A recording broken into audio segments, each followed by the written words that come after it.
Hello everyone and welcome back to the channel. Now if you're new here, my name is James and today I'm going to walk you through what the actual cost of living is here in Hua Hin in Thailand.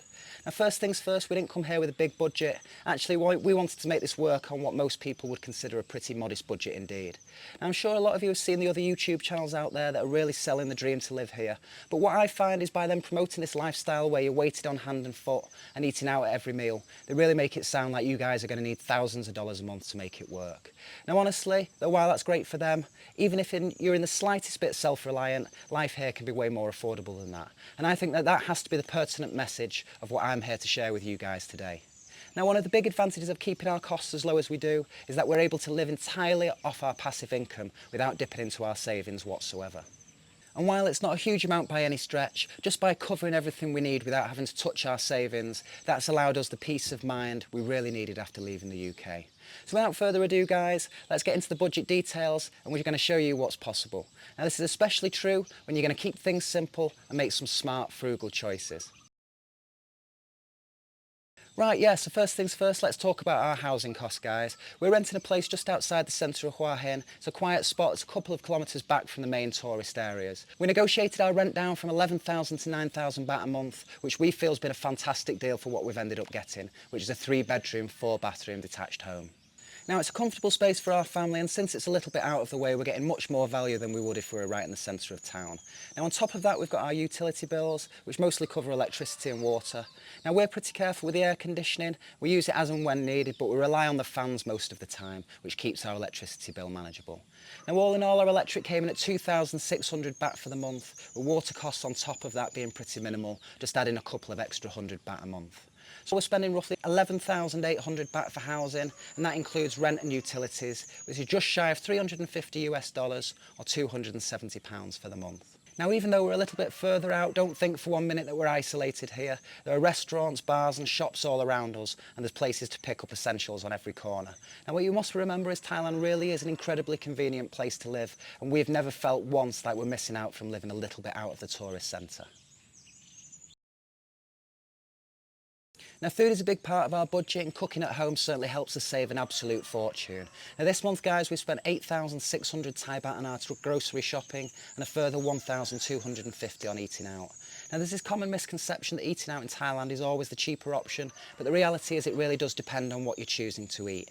Now local Thai dishes can be quite affordable if you stick to the smaller portions, however when you go out for Western food or have larger servings, the prices really do start to mount up. Now when we go out personally it's usually for Thai food once or twice a week and we do that at places that we know are good value and are budget friendly for us. Now for everything else, cooking at home is our best bet.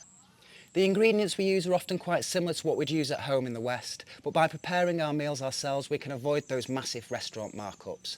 Now cooking in bulk also allows us to freeze our meals for later and that saves us on both time and money. Now this way we get to eat well without overspending while still enjoying the occasional treat out. All in all our basic food and grocery shopping this month, including a few household essentials like toilet paper and toothpaste, came to just a little over 11,000 Thai baht. Now this month we managed to secure a reduced rate on the moped for 3,250 Thai baht and we did that by committing to a further month's rental. Now after that we plan to buy our own transport which should help us lower our monthly costs even more. So along with a few fuel top-ups at 150 baht each, we also took some baht bus rides and used the Grab app for cheap trips into town and local cafes. Now all in all our total transport spend for the month came to 3,800 Thai baht. Now I'm also planning to get my Thai driving licence soon which is going to make it easier for us to own our own vehicle and we're going to be documenting that process here on this channel. So please do make sure you keep your eye out for any updates as we work on towards getting ourselves set up with our own transport. Now this month guys we spent 4,500 baht on entertainment, but a lot of our family fun comes from free activities. Now we love to spend time at the beach and exploring the local parks and we find it's a great way to get out there in nature and enjoy those beautiful surroundings. You know of course we've also treated the kids to some paid activities like the soft play areas and arcade at the mall. We've also been swimming a good few times over the month, but to keep things relaxed we like to unwind at home with our Netflix subscription and we really don't need much more than that for entertainment. You know for us it's about finding that balance between budget friendly fun and those occasional special outings. And after spending years tied to the job, it's really refreshing to finally get that time to spend with the kids. Yeah, so for our internet, phone and other subscriptions this month, we've kept things really simple and affordable. We have our home internet plan with AIS, and that sets us back a fraction over 400 baht a month, and up to this point that's worked fantastically and hasn't missed a beat for us whatsoever. Now for our cell phones, we use a local SIM card with prepaid plans, and that comes out to around 200 baht each per month. Now as that's a cost-effective way to stay connected and without the need to have any long-term contracts. As for other subscriptions, we have Netflix for family movie nights and a couple of small homeschooling subscriptions for the kids, which adds up to a total of 1,300 Thai baht for the month. Now altogether, this part of our budget keeps us connected and entertained without breaking the bank. My partner and kids are on the DTV visa, so they don't have much additional paperwork to deal with at the moment. For myself, I'm currently on a multi-entry tourist visa while I work through the process of setting up my long-term extended stay visa. Now this setup works for us for the time being, and over the next few months we're going to be working through the pros and cons of some of these longer term visa options.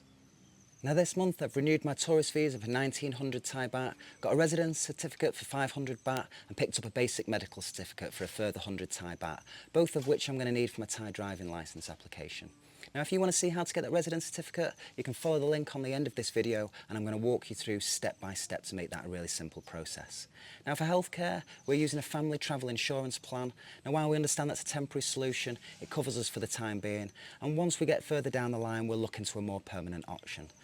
Now this month I've renewed my tourist visa for 1900 Thai baht, got a residence certificate for 500 baht and picked up a basic medical certificate for a further 100 Thai baht, both of which I'm going to need for my Thai driving licence application. Now if you want to see how to get that residence certificate, you can follow the link on the end of this video, and I'm going to walk you through step by step to make that a really simple process. Now for healthcare, we're using a family travel insurance plan. Now while we understand that's a temporary solution, it covers us for the time being, and once we get further down the line we'll look into a more permanent option. Since insurance isn't a regular expense for us, we've left it out of this budget, but it's definitely something we'll address further down the line. So to wrap things up, while we've rounded numbers off here and there throughout the video, these final figures are actual monthly expenses down to the last baht. Now we completely understand this is a pretty modest budget, but it's been amazing to see just how comfortable life can be within these limits here in Thailand. Now that we have a solid baseline for our spending, we're confident that we can adjust as we go forward and learn even more, and that should allow us the little extra room to enjoy new activities and experiences going forward. Now we're really excited to keep exploring and see how far we can stretch this budget while keeping things fun and balanced. If you guys out there are thinking of doing something similar, we hope that this shows you that a fulfilling and comfortable life doesn't need to come with a great big price tag. So thanks for watching guys, please do like, share with someone who needs to hear this right now, and subscribe to make sure you don't miss out on any of the upcoming future content. So yep, that's it from me guys, and I'll see you on the next one. Take care for now, bye bye.